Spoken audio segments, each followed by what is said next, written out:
ഈശോമിശിഹായ്ക്ക് സ്തുതിയായിരിക്കട്ടെ. ഞാൻ father Stephen Mylakkal, ഒരു MCBS സഭാംഗമാണ്. ഞാനിപ്പോൾ ഉള്ളത് മേഘാലയയിലെ ഗാരോ ഹിൽസിലാണ്. ഇത് ഞങ്ങളുടെ ഒരു മിഷൻ സെൻ്ററാണ്. ഈ സ്ഥലത്തിൻ്റെ പേര് റോങ് എന്ന് പറയും. ഇവിടെ ഞങ്ങൾ 2 അച്ഛന്മാരാണ് ഇവിടെ ഉള്ളത്. ഇതെൻ്റെ കൊച്ചച്ഛൻ. ഞങ്ങൾ താമസിക്കുന്ന സ്ഥലമാണിത്. ഇത് ഞങ്ങളുടെ പള്ളി. ഇവിടെ പ്രത്യേകമായിട്ട് ഞങ്ങൾക്ക് ഇവിടെ ഞങ്ങളെ ഏൽപ്പിച്ചിരിക്കുന്നത് 42 വില്ലേജാണ്. ഇവിടെ നമ്മളിവിടെ ഒരു പാരീഷ് തുടങ്ങി, നമുക്കൊരു സ്കൂളുണ്ട്. ഞാൻ ഫാദർ അലൻ തോമസ്, MCBS സഭാംഗമാണ്. MCBS സഭയുടെ ഒരു മിഷൻ പ്രദേശത്താണ് ഞാനിപ്പോൾ ആയിരിക്കുക. ഈ പാരീഷിൽ ആയിരിക്കുന്നിടത്തോളം ഞങ്ങൾ വളരെ സന്തോഷത്തോടു കൂടിയാണ് ആയിരിക്കുക. കാരണം ഒരു പാരീഷിന് വേണ്ടി ഇവിടുത്തെ ഒരു ജനത ഒത്തിരി കാലങ്ങളായി ആഗ്രഹിച്ച് പ്രാർത്ഥിച്ച് കഴിയുകയായിരുന്നു. അവരുടെ ആ ഒരു ആഗ്രഹ പൂർത്തിക്കായിട്ട് ഞങ്ങൾ 2 വൈദികർ ഇവിടേക്ക് കടന്നു വന്നപ്പോഴേക്കും അവർക്ക് വലിയ സന്തോഷമായി. അതോടൊപ്പം തന്നെ അവർ വലിയ സന്തോഷത്തോടു കൂടി ഞങ്ങളെ വരവേൽക്കുകയും, നിങ്ങൾ ഈ പ്രദേശത്ത് കാണുന്നത് ഇത് വെറും ഒരു മല മാത്രമായിരുന്നു, എന്നാൽ ഇപ്പോൾ എവിടെ കാണുന്ന എന്തെങ്കിലും ഉണ്ടോ അതെല്ലാം ഇവിടുത്തെ ആൾക്കാർ അവരുടെ വലിയ സ്നേഹത്തോടു കൂടെ ചെയ്ത കാര്യങ്ങൾ മാത്രമാണ്. കാരണം ഇവിടെയുള്ള ആൾക്കാർ എല്ലാ ദിവസവും തന്നെ ഞങ്ങൾ വന്ന സമയത്ത് ഏപ്രിൽ 15-ാം തീയതി തൊട്ട് ഏകദേശം 3-4 മാസത്തോളം എല്ലാ ദിവസവും അവർ ഞങ്ങളുടെ ഒപ്പം കടന്നു വരുമായിരുന്നു. വൈകുന്നേരങ്ങളിൽ ഞങ്ങളുടെ ഈ മുറ്റത്ത് പാവിരിച്ച് അവർ കിടന്നുറങ്ങുമായിരുന്നു ഞങ്ങൾ കൂട്ടിന് വേണ്ടി. കാരണം അവർ പറഞ്ഞു, ഞങ്ങൾ വന്ന സമയത്ത് ഞങ്ങൾ പറഞ്ഞു ഞങ്ങൾ തന്നെ കടന്നോളാം എന്നൊക്കെ പറഞ്ഞിരുന്നു. എന്നാലും അവരവരുടെ സ്നേഹത്തോടു കൂടി ഇവിടെ മുറ്റത്ത് പാവിരിച്ച് അവരെ കിടക്കുമായിരുന്നു. എന്നിട്ട് പിറ്റേ ദിവസം വെളുപ്പിന് രാവിലെ എഴുന്നേറ്റ് അവരുടെ വീടുകളിലേക്ക് പോകും. അത്രത്തോളം നമ്മളെ സ്നേഹിക്കുന്ന ഒരാൾക്കാരായിരുന്നു. ഞങ്ങളുടെ ഈ ഭാഗത്ത് കാണുന്ന ഇവിടെ ഏകദേശം 10-60ഓളം ഞങ്ങൾക്ക് കഴിക്കാൻ വേണ്ടി എന്ന രീതിയിൽ അവർ കപ്പ നട്ടിട്ടുണ്ട്. അതോടെ തന്നെ എല്ലാ തരത്തിലുള്ള ഭക്ഷണ സാധനങ്ങളും അവർ നട്ടുപിടിപ്പിക്കുകയും, അതോടൊപ്പം തന്നെ ഞങ്ങൾ 2 പേര് താമസിക്കുന്ന വീടാണ് ഇത്. ഒരെണ്ണം വീടും ഒരെണ്ണം പള്ളിയുമായിട്ടാണ് ഞങ്ങൾ ഉപയോഗിക്കുക. അപ്പം ഈ വീടും പള്ളിയും ഞങ്ങൾ വരുന്നതിന് തൊട്ട് മുമ്പായിട്ട് ഏകദേശം 1 മാസം എടുത്ത് അവിടുത്തെ ഈ പ്രദേശത്തുള്ള ആൾക്കാർ തന്നെ വന്ന് ഇത് അവരുടേതായ രീതിയിൽ അവർ ഈ വീട് പണിത് തരികയായിരുന്നു. ഈ വീട്ടിലേക്ക് നോക്കുമ്പോഴേക്കും ഈ വീട് നിങ്ങൾക്ക് മനസ്സിലാക്കാൻ സാധിക്കും. ഇതിൻ്റെ മുഴുവൻ ഭാഗവും ബാമ്പു വെച്ചാണ്, മുള വെച്ചാണ് ഉണ്ടാക്കിയിരിക്കുന്നത്. മുള കൊണ്ട് പണിതൊരു വീടാണ്. അതിൻ്റെ മുകൾ ഭാഗത്ത് പുല്ല്, നമ്മുടെ നാട്ടിലെ പുല്ല് പോലെ തന്നെ ഇവിടെ അമ്പാങ് എന്ന് പറയും, ഇവിടെ പുല്ല് കൊണ്ട് മേഞ്ഞ ഒരു വീടാണിത്. അതുകൊണ്ട് തന്നെ അതിൻ്റേതായിട്ടുള്ള ഇവിടുത്തെ ആൾക്കാരും ഇതുപോലുള്ള വീടുകളിലാണ് താമസിക്കുക. അവരുടെ വീടുകളിൽ ഇതുപോലെ തന്നെ ചെറിയ പൊക്കത്തിൽ, മണ്ണിൽ നിന്നും ചെറിയ പൊക്കത്തിലായിട്ട് മുള അടിച്ച് 2 ലെയറായിട്ട് മുള അടിച്ച് അവർ അടിവശത്ത് നിന്നും കുറച്ച് പൊക്കി വെക്കും. കാരണം വന്യമൃഗങ്ങളുടെ ഒത്തിരി ശല്യം പണ്ട് കാലത്തുണ്ടായിരുന്നു.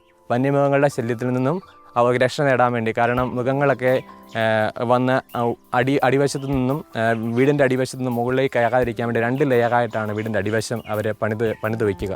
അതിൻ്റെ മുകൾ വശത്താണ് അവർ ബാമ്പു വെച്ച് സൈഡൊക്കെ ബാമ്പു ചതച്ച് ഒരു മുളയെടുത്ത് നടുവേ കീറിയിട്ട് അത് കൊത്തി അതിനെ ഇങ്ങനെ അതിനുശേഷം ചതച്ചിട്ട് അവരിങ്ങനെ നെയ്തെടുക്കുകയാണ് ഇതിൻ്റെ ഭിത്തി എന്ന് പറയുന്നത്. ഇതിൻ്റെ സൈഡ് വശം അവർ ബാമ്പു തന്നെ നാട്ടി മുകൾ വശം ബാമ്പു തന്നെ ഈ മുള വെച്ച് തന്നെ കെട്ടി ആക്കിയ ശേഷം അതിന് മുകളിൽ പുല്ല് മേയുന്ന രീതിയിലാണ് വീടുണ്ടാക്കുക. ഇവരുടെ എല്ലാ വീടുകളും ഈ രീതിയിൽ തന്നെയാണ് ഇവിടെ പണിയുക. ഞങ്ങൾക്കിവിടെ ഏകദേശം 40ഓളം വില്ലേജുകളുണ്ട്. എല്ലാ വില്ലേജുകളും അകലങ്ങളിലാണ്. ഇവിടുത്തെ വില്ലേജുകളൊന്നും നമ്മുടെ നാട്ടിൽ കേരളത്തിലെ ജീവിത രീതി വെച്ച് നമുക്ക് ഒരിക്കലും കമ്പയർ ചെയ്യാൻ പറ്റുന്ന രീതിയിലുള്ള ഒരു ജീവിത രീതിയല്ല.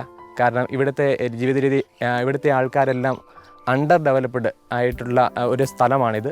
അതോടൊപ്പം തന്നെ എല്ലാവരും വളരെ പാവപ്പെട്ട മനുഷ്യരാണ്. അവർക്ക് ജീവിക്കാൻ തന്നെ വളരെ കഷ്ടപ്പെട്ട് ജീവിക്കുന്ന മനുഷ്യരാണ്. അവർക്ക് ഒന്നും തന്നെ ഇല്ല. പിന്നെ വിദ്യാഭ്യാസം തീരെ ഇല്ലാത്ത ഒരു സ്ഥലമാണ്. അതുകൊണ്ട് തന്നെ ട്രഡീഷണൽ രീതിയിലുള്ള അവരുടേതായ ട്രൈബൽ ബിലീഫ്സും കുറേ അധികമുണ്ട്. അതോടൊപ്പം തന്നെ ട്രൈബൽ ബിലീഫ്സും ഉണ്ട്. അതുപോലെ തന്നെ അവരുടെ വീടുകളാണ് തന്നെ ചിലത് പുഴയ്ക്ക് അപ്പുറമാണ്. അതുകൊണ്ട് തന്നെ ഒരു സാധനങ്ങൾ പുഴയ്ക്ക് അപ്പുറത്തേക്ക് എത്തിക്കാൻ വേണ്ടി പറ്റത്തില്ല. അതുകൊണ്ട് ഇവരെല്ലാം കയ്യിൽ ചുമന്നുകൊണ്ടാണ് സാധനങ്ങൾ കൊണ്ടുപോവുക. അപ്പോൾ അതിൻ്റേതായിട്ടുള്ള ഒത്തിരി പോരായ്മകളും അവരുടെ വീടുകളുടെ നിർമ്മാണത്തിലും ഉണ്ട്. അതോടൊപ്പം തന്നെ അങ്ങനെ അവർ തൽക്കാലത്തേക്ക് അവർ ഒന്നും നാളത്തേക്ക് കരുതി വയ്ക്കുന്നില്ല. നമ്മുടെ സ്വർഗസ്ഥനായ പിതാവ് അന്നു വേണ്ടുന്ന ആഹാരം തരുമെന്നുള്ള ആ ഒരു വിശ്വാസമാണ് അവർക്കുള്ളത്. അവർ അന്നു വേണ്ടുന്ന ആഹാരത്തിന് വേണ്ടി അധ്വാനിക്കുന്ന മനുഷ്യരാണ്. അവരതുകൊണ്ട് തന്നെ നാളത്തേക്ക് കരുതി വയ്ക്കുന്നില്ല, ദൈവം തരും എന്നൊരു വിശ്വാസം ഇവർക്കുണ്ട്. എന്നാൽ ഇവരുടെ വിശ്വാസത്തെക്കുറിച്ച് ഞാനിവിടെ വന്നതിൽ പിന്നെ എനിക്ക് ഏറ്റവും സന്തോഷം തരുന്നത് കാരണം ഇവരുടെ ആ വിശ്വാസ തീക്ഷ്ണത കാണുമ്പോഴാണ്. കാരണം അവർ ഒത്തിരി അധികമായിട്ട് സഭയോട് ചേർന്ന് നിൽക്കുവാനായിട്ട് ആഗ്രഹിക്കുന്നവരാണ്. ഈ ഒരു പള്ളി ഇവിടെ വരുവാനായിട്ട്, ഈ ഒരു ദേവാലയം ഇവിടെ വരുവാനായിട്ട്, ദേവാലയം എന്ന് പറയാം നമ്മുടെ കേരള രീതിയിൽ നമുക്ക് ദേവാലയമായിട്ട് കാണാൻ വേണ്ടി അത്രത്തോളം വലിയ വർണ്ണശബളമായ ഒരു സ്ഥലമൊന്നുമല്ല, എങ്കിലും അവരെ സംബന്ധിച്ചിടത്തോളം ഇത് വളരെ പ്രധാനപ്പെട്ട സ്ഥലമാണ് ദേവാലയം. അച്ഛന്മാർ 2 പേരുണ്ട്. അതോടൊപ്പം ഞങ്ങൾ ഒരാൾ ഇപ്പോൾ സ്കൂള് ഞങ്ങൾക്ക് ചെറുതായിട്ട് ഇവിടെ ഒരു സ്കൂൾ ആരംഭിച്ചിട്ടുണ്ട്. ഇപ്പോൾ സ്കൂളിൽ ഒരാൾ സ്കൂളിൽ വർക്ക് ചെയ്ത ശേഷം 3 മണി വരെ ക്ലാസ് ഉണ്ട്. ക്ലാസ്സിന് ശേഷം വില്ലേജുകളിലേക്ക് പോകും. നമുക്ക് ഒരു വില്ലേജുകൾ ഒരു ദിവസം പോകാൻ വേണ്ടി പറ്റിയാൽ തന്നെ 40 ദിവസം കൊണ്ട് ഒരു പ്രാവശ്യം വില്ലേജ് കവർ ചെയ്ത് വരാനായിട്ട് സാധിക്കത്തുള്ളൂ.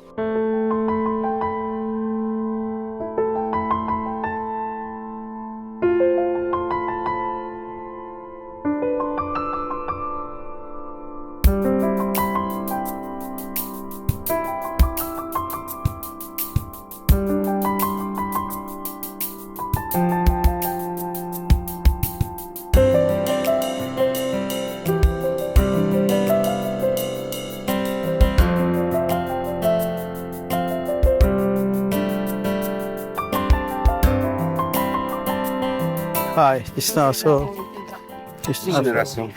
ഹായ്. ഇന്ന് വിശുദ്ധ കുർബാനയ്ക്ക് വേണ്ടിയിട്ട് റോങ്റോം പാരിഷിലെ കഞ്ചിമുക്ക് എന്നൊരു വില്ലേജിലാണ് നമ്മളിപ്പോൾ എത്തിയിരിക്കുന്നത്. ഇവിടുത്തെ ഈ വില്ലേജുകാരുടെ ഏറ്റവും പ്രധാനപ്പെട്ട ഒരു സ്ഥലം എന്ന് പറയുന്നത് അവർക്ക് പ്രാർത്ഥിക്കാനും ഒരുമിച്ച് പ്രാർത്ഥിക്കാനും അവർക്ക് വിശുദ്ധ കുർബാന സാക്രമെൻറ്റ് ലഭിക്കാനുമായിട്ടുള്ള ഒരു സ്ഥലമാണ്. അപ്പം ഇവിടുത്തുകാർ തന്നെ ഓരോ വില്ലേജിനും ഓരോ ഇതുപോലെ ഒരു വില്ലേജ് പള്ളികളുണ്ടാവും. അവർക്ക് അതിനു വേണ്ടിയിട്ട് ഈ വില്ലേജുകാർ തന്നെ അവിടെ ആൾക്കാരെല്ലാം കൂടെ ഒത്തുകൂടി മീറ്റിങ്ങൊക്കെ നടത്തി ഓരോരോ വീട്ടുകാരും ഈ പള്ളി പണിയാൻ വേണ്ടിയിട്ട് ഈ ബാമ്പു എത്ര എണ്ണം വേണം, പിന്നെ ഇതിൻ്റെ മുകളിൽ പുല്ല് മേയുന്നെങ്കിൽ പുല്ല് കൊണ്ടുവരാനും അതിന് വേണ്ടുന്ന സാധനങ്ങളെല്ലാം വില്ലേജുകാർ മീറ്റിംഗ് കൂടി എല്ലാം ഒരുമിച്ച് കൊണ്ടുവന്ന് അവരൊരുമിച്ച് ഇവിടെ പണി ചെയ്ത് ഇങ്ങനെ ഒരു പ്രാർത്ഥിക്കാൻ വേണ്ടിയിട്ട് ഇതുപോലെ ഒരു ദേവാലയം ഉണ്ടാക്കും. ഇരിക്കാൻ വേണ്ടിയിട്ട് അതും ബാമ്പുവിൻ്റെയാണ്, എല്ലാം ബാമ്പു കൊണ്ടാണ്. ഇരിക്കാൻ വേണ്ടി ബാമ്പു കൊണ്ടുള്ള ഇതുണ്ടാക്കി ഇവിടെ ഇരിക്കുന്നു. അതുപോലെ തന്നെ എല്ലാ കാര്യങ്ങളും ആൾക്കാരുടെ സഹകരണമാണ് ഇവിടെ ഏറ്റവും പ്രധാനപ്പെട്ടത്. എല്ലാവരും ഒരുമിച്ച് ഇവിടെ വർക്ക് ചെയ്ത് ഇതുപോലൊരു മനോഹരമായ ദേവാലയം ഉണ്ടാക്കി അവരെല്ലാ ഞായറാഴ്ചയും അതുപോലെ തന്നെ സമയം കിട്ടുമ്പോൾ വൈകിട്ടും എല്ലാം ഇവിടെ വന്ന് കൊന്ത ചെല്ലും. പിന്നെ മാസത്തിലൊന്ന് അച്ഛനെ ഇവിടെ വിളിച്ച് ഇവിടെ വിശുദ്ധ കുർബാനയ്ക്ക് വേണ്ടിയിട്ട് അവർ അച്ഛനെ വിളിക്കും. അച്ഛൻ ഇവിടെ വന്ന് വിശുദ്ധ കുർബാന ചെല്ലും. അങ്ങനെ ഇന്ന് ഇവിടെ വിശുദ്ധ കുർബാന അർപ്പിക്കാൻ വേണ്ടി ഇവിടെ എത്തിയിരിക്കുകയാണ്. ആൾക്കാരെല്ലാം വന്നുകൊണ്ടിരിക്കുന്നു.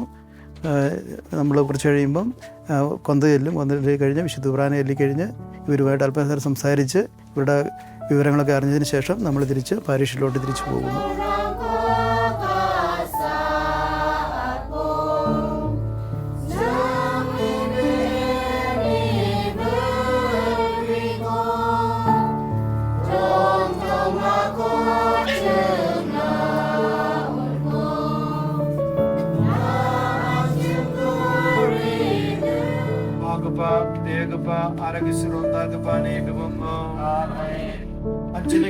Jisu Kristane kasara, Shulni kasani, Aragisron Dagapani, Nangrimatani, Nasima Baksa, China, Arunam Saba.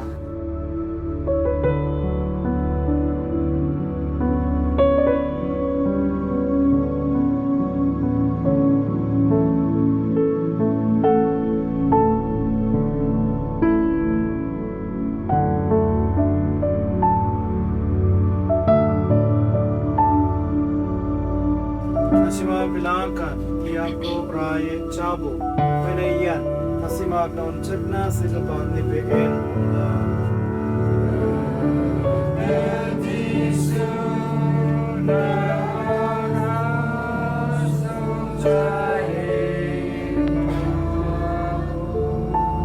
Mani Bimamo, Baksan, no Vilas Nagi Papa, Runda Lagi Subaksan, Lara Suara de Metela, Jim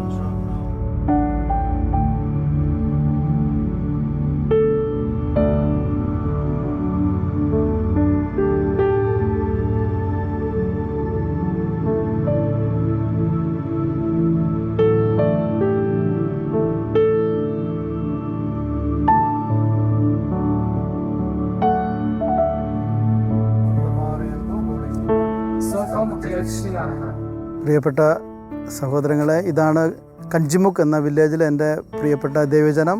ഞാൻ ഇവർക്ക് വേണ്ടിയിട്ട് വിശുദ്ധ ബലി അർപ്പിക്കാനായിട്ട് ഇന്നിവിടെ വന്നതാണ്. വിശുദ്ധ കുർബാന കഴിഞ്ഞ് ഞങ്ങളിപ്പോൾ ഈ അച്ഛന്മാർക്ക് പ്രത്യേകമായിട്ട് ഭക്ഷണമൊക്കെ ഇവർ അറേഞ്ച് ചെയ്തിട്ടുണ്ട്. അതൊക്കെ കഴിച്ചിട്ട് നേരെ തിരിച്ച് പാരിഷിലോട്ട് തിരിച്ചു പോകുന്നു. ഞാൻ പ്രധാനമായിട്ടും വർക്ക് ചെയ്യുന്നത് ഗാരോ ട്രൈബിൻ്റെ കൂടെയാണ്. ഈ മേഘാലയയിൽ പ്രധാനമായിട്ട് 3 ട്രൈബാണുള്ളത്. ഒന്ന് ഗാസി ട്രൈബ്, ജൈന്തിയ ഹിൽസ്, പിന്നെ ഈ ഗാരോ ട്രൈബ്. ഞാൻ ഈ ഗാരോ ട്രൈബിൽ തുറ ഡൈസിസിൽ ആണ് പ്രധാന വർക്ക് ചെയ്യുന്നത്. റോങ്റോം പാരീഷിലെ റോങ്റോം പാരീഷിലെ ഈ കഞ്ചിമുക്ക് വില്ലേജാണിത്. കഞ്ചിമുക്ക് വില്ലേജിലെ വിശ്വാസികളാണിത്. പ്രധാനമായിട്ടും ഇവർക്ക് കൃഷി എന്ന് പറയുന്നത് നെൽകൃഷിയാണ്. നെൽകൃഷി, അടക്കയുണ്ട്, പിന്നെ നല്ല മണ്ണാണ്. എന്ത് നട്ടാലും 100% ഫലം തരുന്ന മണ്ണാണ്. ഇപ്പം നെൽകൃഷി അവരെല്ലാം നട്ട് നെൽകൃഷിയുടെ വിളവ് ഏകദേശം ഈ ഡിസംബർ മാസത്തോടുകൂടി ഇതിൻ്റെ വിളവെടുക്കാൻ സമയമാകും. ഡിസംബർ മാസം ഇവർക്ക് വലിയൊരു ആഘോഷത്തിൻ്റെ ദിനങ്ങളാണ്. പ്രധാനമായിട്ടും സ്കൂളെല്ലാം നവംബർ മാസത്തോടെ സ്കൂൾ അടയ്ക്കുന്നു, പിള്ളേരുടെ അവധിയാവുന്നു, പിന്നെ പ്രത്യേകിച്ച് ഡിസംബറിന് വേണ്ടി ഒരുങ്ങുന്നു. അങ്ങനെ എല്ലാം കൊണ്ടും ഈ ഡിസംബർ മാസം ഇവരുടെ പ്രത്യേകമായിട്ടൊരു ആഘോഷത്തിൻ്റെ ദിനങ്ങളാണ്. പിന്നെ പ്രധാനമായും ഇവരുടെ പ്രത്യേകത എന്ന് പറയുന്നത് ഇവർ മാട്രിയാർക്കൽ സിസ്റ്റമാണ്. പെണ്ണുങ്ങളാണ് മെയിനായിട്ട്. ഇപ്പോൾ കല്യാണം കഴിച്ചിട്ടാണെങ്കിലും ചെറുക്കൻ പെണ്ണിൻ്റെ വീട്ടിലോട്ടാണ് പോകേണ്ടത്. പെണ്ണിൻ്റെ വീട്ടിൽ താമസിക്കണം. പെണ്ണിൻ്റെ അപ്പനെ അമ്മയെ നോക്കേണ്ടതെല്ലാം ഈ ഒരു ചെറുക്കൻ്റെ കടമയാണ്. അപ്പം ഒരു പെണ്ണിൻ്റെ ഉത്തരവാദിത്വമാണ് നല്ലൊരു ചെറുക്കനെ കണ്ടെത്തുക എന്നുള്ളതും അവരുടെ അപ്പനെ അമ്മയെ നോക്കാനുള്ള ഉത്തരവാദിത്വം കെട്ടിവരുന്ന ചെറുക്കൻ്റെതാണ്. അപ്പം ഈ ഒരു മാട്രിയാർക്കൽ സിസ്റ്റം ആ ഒരു സിസ്റ്റത്തിലാണ് ഇവർ ജീവിക്കുന്നത്.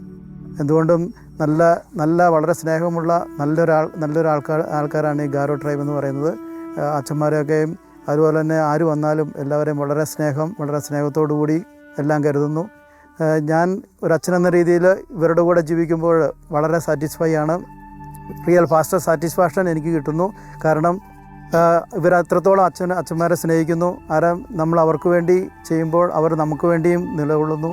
അങ്ങനെയൊക്കെ നോക്കുമ്പോൾ ഒരു അച്ഛനെന്ന രീതിയിൽ, ഒരു മിഷണറി എന്ന രീതിയിൽ ഇവർക്ക് വേണ്ടി ഇവരുടെ ജീവിതത്തിൽ പൈസക്കാരോ അങ്ങനെയൊന്നുമല്ല, പാവപ്പെട്ട ആൾക്കാരാണ്. അവരുടേതായ ജീവിത സാഹചര്യത്തിൽ ജീവിക്കുന്നു. ആ സാഹചര്യത്തിൽ അവരുടെ സന്തോഷത്തും എങ്ങനെയായിരിക്കും അവിടെ സന്തോഷത്തോടുകൂടി ജീവിക്കുന്നു. ആ സന്തോഷമാണ് നമുക്കും. അതുകൊണ്ട് ഇവരുടെ കൂടെ ജീവിക്കുമ്പോൾ അവരുടെ കൂടെ ആയിരുന്നുകൊണ്ട് അവരുടെ കൂടെ വർക്ക് ചെയ്യുമ്പോൾ അതിൻ്റേതായ സന്തോഷം അത് പറഞ്ഞറിയിക്കാൻ പറ്റാത്തതാണ്. ഒരു മിഷണറി അച്ഛനെന്ന രീതിയിൽ വളരെ സന്തോഷം ഇവരുടെ കൂടെ വർക്ക് ചെയ്യുന്നതിൽ.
ഞാൻ മിഷണറിയായിട്ട് ഇവിടെ ഗാരോ ഹിൽസിൽ വന്നപ്പോഴും ഒത്തിരി പിള്ളേർ പഠിക്കാതെ ഇങ്ങനെ നടക്കുന്നതായിട്ട് കണ്ടു. കാരണം വില്ലേജിൽ കൂടെ വരുമ്പോഴത്തേനും ഒത്തിരി പിള്ളേർ സ്കൂളിൽ പോകാതെ ഇങ്ങനെ നടക്കുന്നു. ഒരു ABCD പോലും എഴുതാനും ഒന്നും അറിയത്തില്ല ഇങ്ങനെ. കാരണം സ്കൂളുകൾ വളരെ കുറവാണ്. ഗവൺമെൻറ് സ്കൂളുണ്ടെങ്കിലും അത് അധ്യാപകർ സമയത്ത് വരികയില്ല. അവരെ നന്നായിട്ട് പഠിപ്പിക്കുകയില്ല, പേരിന് വരുന്നു. അതുകൊണ്ട് പിള്ളേരിങ്ങനെ ഇങ്ങനെ ഒന്നും പഠിക്കാതെ ഇങ്ങനെ നടക്കുന്നു. അപ്പോൾ നമ്മൾ മിഷനൊക്കെ തുടങ്ങി. ആദ്യമായിട്ട് ചെയ്തത് മിഷനോട് അനുബന്ധിച്ചൊരു ഹോസ്റ്റൽ തുടങ്ങി. പിള്ളേരെല്ലാം ഈ വില്ലേജിൽ കൂടെ പോകുമ്പോൾ പിള്ളേരെല്ലാം ഹോസ്റ്റലിലോട്ട് കൊണ്ടുവന്നു. എന്നാലും അവർക്ക് ഹോസ്റ്റലിൽ നിൽക്കാൻ മടിയാണ്. എന്നാലും പിടിച്ച് നിർത്തി, അവിടെ നിർത്തി അത്യാവശ്യം നമ്മളെ പറ്റുന്ന രീതിയിൽ അവിടെ ആദ്യ അക്ഷരമൊക്കെ പഠിപ്പിച്ചു. അങ്ങനെ കുറേ പിള്ളേർ നല്ല രീതിയിൽ പഠിച്ച് ഇപ്പോൾ വേറൊരു പുതിയൊരു ജനറേഷൻ നല്ലൊരു പഠിക്കാൻ താല്പര്യമായി, നല്ലൊരു താല്പര്യത്തോടെ പഠിക്കാൻ താല്പര്യത്തോടെ വരുന്നു. പിന്നെ വേറൊരു പ്രത്യേകത എന്ന് ഇവിടെ പറയുന്നത്, പിള്ളേർക്ക് പത്രം എന്നാന്ന് ചോദിച്ചാൽ അത് അവർ കണ്ടിട്ടില്ല. പത്രം എന്ന് പറയുന്ന സാധനം ഇവിടെ ഈ ഏരിയയിൽ പിള്ളേർ ആരും കണ്ടിട്ടില്ല. ആരും ടി വി പോലും ഈ ഒരു കാലഘട്ടത്തിലാണ് ടി വി എന്നാന്ന് കാണുന്നതും അവർ ടി വി കാണുന്നത് തന്നെ. അപ്പോൾ പത്രം പോലും അറിയാത്ത എന്നാന്നറിയാത്തൊരു സ്ഥലമാണ്. പത്രം പിള്ളേരോട് സ്കൂളിൽ ചോദിക്കുമ്പോൾ പത്രം ഒന്ന് വായിച്ചോ, പത്രം എന്നാന്ന് ചോദിക്കുമ്പോഴത്തേനും അവർക്ക് പത്രത്തെ കണ്ടിട്ട് പോലുമില്ല, അത് അറിയത്ത് പോലുമില്ല.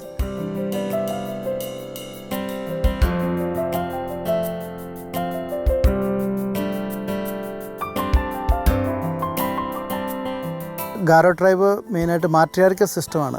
പെണ്ണുങ്ങളാണ് കാര്യങ്ങൾ നടത്തുന്നത്. ഇപ്പം ആണുങ്ങൾ കെട്ടി പെണ്ണുങ്ങളുടെ വീട്ടിലോട്ട് വരികയാണ്. ഇപ്പോൾ ഇവരുടെ സിസ്റ്റം അനുസരിച്ച് പറഞ്ഞാൽ പിള്ളേർക്ക് പ്രായപൂർത്തിയാകുമ്പോൾ 10-15 വയസ്സ് ആണാണെങ്കിലും പെണ്ണാണെങ്കിലും മാറ്റി താമസിപ്പിക്കും. നമ്മളൊരു സ്ഥലത്ത് ഈ വില്ലേജ് ഒരു വീട്ടിൽ വന്നാൽ ഇവിടെ എത്ര പിള്ളേരുണ്ട് നമുക്ക് മനസ്സിലാക്കാൻ സാധിക്കും. കാരണം ഇതൊരു മെയിൻ വീടായിരിക്കും. അത് കഴിഞ്ഞ് പിള്ളേരുണ്ടെങ്കിൽ അവിടെ ഒരു വീട് കണ്ടു, അതുപോലെ തന്നെ ഇവിടെ ഒരു വീട്. അപ്പോൾ ഈ വീട്ടിൽ 2 പിള്ളേരുണ്ടെന്ന് നമുക്ക് മനസ്സിലാക്കാം. 2 പിള്ളേരുണ്ട്. പിന്നെ ഇവരുടെ ഒരു സെറ്റപ്പ് എന്ന് പറഞ്ഞാൽ അവിടെ ഇവരുടെ കോഴികളുണ്ടാകും, ആടുകളുണ്ടാകും, പശു ഉണ്ടാകും. ഇവിടെ പശുവിനെ ഇപ്പം പുറത്ത് കെട്ടിയിരിക്കുകയാണ്, വൈകിട്ട് ഇവിടെ കൊണ്ടുവന്ന് കെട്ടും. ഇത് പശുവും കൂട്, അത് അവരുടെ കോഴിക്കൂട്. ഇങ്ങനെ നല്ലൊരു വില്ലേജ് സെറ്റപ്പ്, നല്ല ഇവിടെ എല്ലാം കൊണ്ടും സന്തോഷത്തോടു കൂടി ഇവർ ജീവിക്കുന്നു.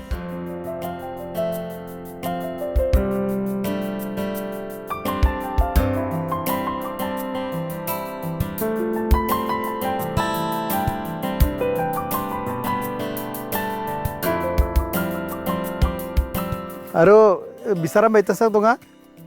Yan ang sawari bayan yan. Yan ang new sawari sa bayan. Oh yan. Yan ang bani nukni. അച്ഛൻ വന്നതിൽ ഇവർക്ക് ഭയങ്കര സന്തോഷമാണ്. ഞങ്ങൾക്ക് വേണ്ടി പ്രാർത്ഥിക്കണം എന്നാണ് പറഞ്ഞത്. എൻ്റെ മക്കളെല്ലാം ഈ അടുത്തടുത്ത വീടുകളിലെല്ലാം എൻ്റെ മക്കളുടെ വീടുകളാണ്. പെൺപിള്ളേർ അവർ ചെറുക്കന്മാരെ കെട്ടി വന്ന് ഇരുന്നു. അവരെല്ലാം ഞങ്ങളെ കാര്യമായിട്ട് നോക്കുന്നു. അപ്പം അച്ഛൻ വന്നുകൊണ്ട് ഞങ്ങൾക്ക് വേണ്ടി പ്രാർത്ഥിച്ചിട്ട് പോകാൻ പറഞ്ഞു. അതുകൊണ്ട് ഞാൻ ഇവിടെ വേണ്ടി പ്രാർത്ഥിക്കാനായിട്ട് പോവുകയാണ്. അമ്മ മരിയനെ ദക്ഷക്കാനിക്ക് ബിന സഗ്രീനി സലാം സലാം മരിയ കസാൻ ഗപ്പ തേലിന ബക്സ മെച്ചിഗ്രാനിക്ക് ഷേപ്പോന പറ്റിയ മൻകുപ്പ ആരനന്ദി സത്യപ്പിയ വിദ്യ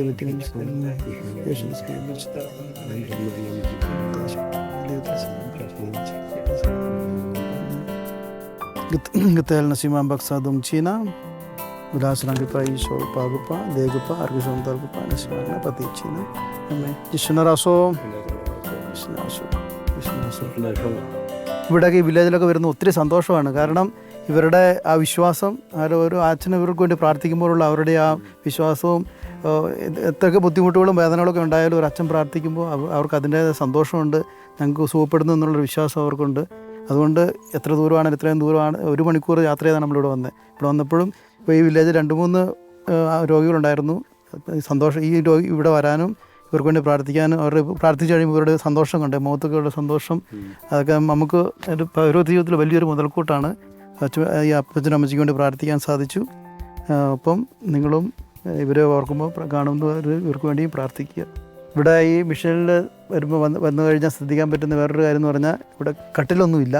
എല്ലാവരും ഇങ്ങനെ ബാമ്പു കൊണ്ട് വീടുണ്ടാക്കുന്നു. ഈ ബാമ്പു കൊണ്ട് തന്നെ തറയുണ്ടാക്കി അതിൻ്റെ അകത്ത് ഇങ്ങനെയാണ് കിടക്കുന്നത്. നോക്കിയാൽ ഇവിടെ ഇവരെല്ലാം ഇങ്ങനെ കിടക്കുന്ന സ്ഥലം ഇതാണ്. ഒരു കട്ടിലൊന്നുമില്ല. അപ്പം ഞാൻ താമസിക്കുന്ന സ്ഥലവും രാവിലെ കണ്ടതാണ്. അവിടെയും ഇതുപോലെ തന്നെ കട്ടിലൊന്നുമില്ല. ഇവരെങ്ങനെയോ ആ രീതിയിൽ ജീവിക്കുന്ന സാധിച്ചത് വലിയൊരു ദൈവാനുഗ്രഹമായിട്ട് കാണുന്നു. ഈ ബാമ്പു കൊണ്ടുണ്ടാക്കി ഈ മുകളിലത്തെ അമ്പാങ് എന്ന് പറയും, അമ്പാങ് ഇങ്ങനെയൊക്കെ ഉണ്ടാക്കി ഇതിലൊക്കെ ജീവിക്കുന്നതിൽ അവർ ഒത്തിരി സന്തോഷമുണ്ട്. കാരണം യാതൊരു പരാതിയില്ല. എങ്ങനെ എന്തായിരിക്കുന്നോ ആ രീതിയിൽ അവർ സന്തോഷത്തോടെ ജീവിക്കുന്നു. അതിൽ ഒത്തിരി സന്തോഷം അവരുടെ മുഖത്ത് കാണാൻ സാധിക്കും, ഇവരുടെ ജീവിതത്തിൽ നമുക്ക് കാണാനായിട്ട് സാധിക്കും. വേറൊരു പ്രത്യേകത എന്ന് പറഞ്ഞാൽ ഇവർക്ക് നാളത്തെപ്പറ്റി യാതൊരു ടെൻഷനും ഇല്ല. എന്തുണ്ടോ അതുകൊണ്ടോ ഇന്നത്തെ ഉള്ളതുപോലെ ജീവിക്കുന്നു. അങ്ങനെ പൈസ സമ്പാദിച്ച് വെച്ച് അങ്ങനെ ടെൻഷൻ അടിച്ച് ജീവിക്കുന്ന അങ്ങനത്തെ ഒന്നുമില്ല. ഇവിടെ എങ്ങനെ എന്ത് കിട്ടി അതനുസരിച്ച് അന്ന് ആ സന്തോഷത്തോടുകൂടി ജീവിക്കുന്നു. അപ്പോൾ നാളത്തെ പറ്റി വലിയ ടെൻഷൻ അടിച്ച് അയ്യോ പൈസ എന്ന് പറഞ്ഞ് ജീവിക്കുന്ന അങ്ങനെ യാതൊരൊന്നുമില്ല. എന്തെങ്കിലും ഉണ്ടാക്കി പറമ്പിൽ നിന്ന് കിട്ടി അതിൽ നിന്ന് അന്നത്തെ ദിവസം സന്തോഷത്തോടെ ജീവിക്കുന്നു.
മെയ് മാസം 4-ാം തീയതിയാണ് ഈ മിഷൻ MCBS സഭയുടെ സൈൻ പ്രൊവിൻസിൻ്റെ ഈ മിഷൻ തുടങ്ങിയത്. ഒപ്പം ഈ മിഷൻ എന്താണെന്ന് അറിയുവാനും മിഷൻ ചൈതന്യം അനുഭവിക്കുവാനും നിങ്ങളെല്ലാവരെയും ഈ താബോർ MCBS ഭവനിലേക്ക് വളരെ ഹൃദ്യമായിട്ട് സ്വാഗതം ചെയ്യുന്നു. ഒപ്പം നിങ്ങളുടെ വിലയേറിയ പ്രാർത്ഥനയിൽ ഈ മിഷനെയും ഞങ്ങളുടെ 2 അച്ഛന്മാരെയും ഓർക്കണമെന്ന് അപേക്ഷിക്കുന്നു. എല്ലാവർക്കും ഈശോ മിശിഹായെ സ്തുതിയായിരിക്കട്ടെ.